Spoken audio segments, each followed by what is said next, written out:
Hey guys, today I'm teaching you some hidden Gmail secrets you probably didn't know, and whether it still deserves to be called the king of email in 2025.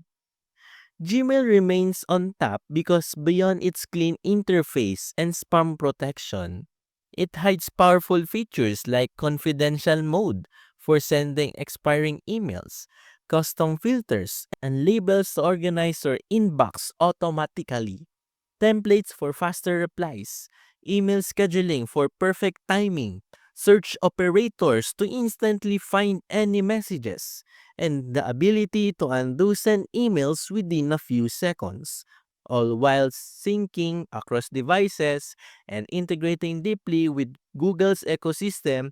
So if you're looking for an email platform that's simple on the surface but stacked with pro-level tools underneath, Gmail still wears the crown in 2025. That's the full review. Unlock these Gmail tricks and you'll never email the same again. And don't forget to like and subscribe for more no fluff tech tips.